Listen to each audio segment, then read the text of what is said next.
सुन ले पापी पाकिस्तानी रे, लागता जाई तोरी जानी रे।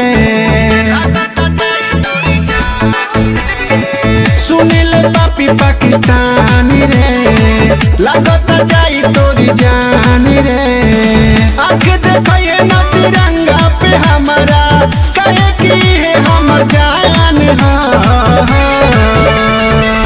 इहे नु देशवा के शान है, यही से हमर पहचान है।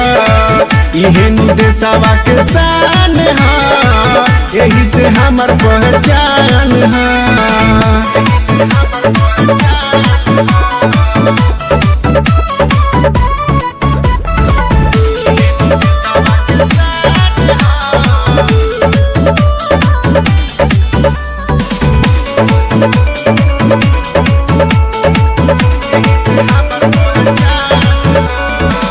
हिंदू मुस्लिम सिख ईसाई आपस में भाई भाई, बेटा हुए बेटा लेखा रहू, नइखी कइल चाहत लड़ाई।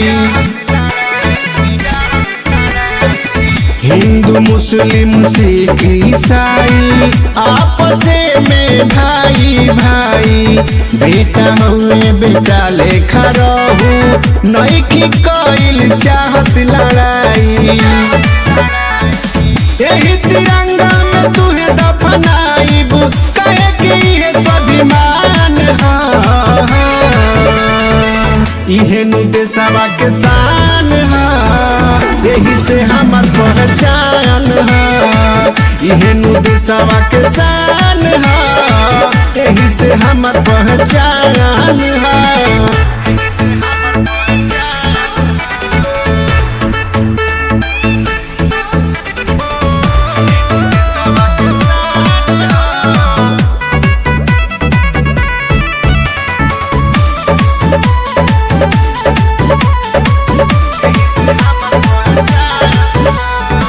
याद करू वो दीनवा के, जहिया तू रहे गुलाम रे।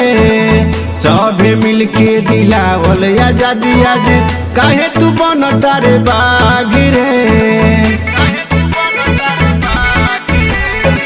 याद करू वो दीनवा के, जहिया तू रहे गुलाम रे।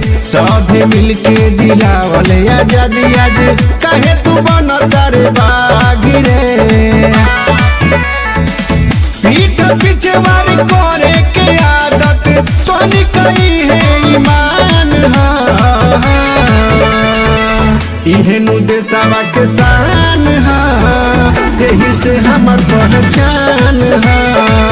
इहे नु देशवा के शान है, यही से हमर पहचान है।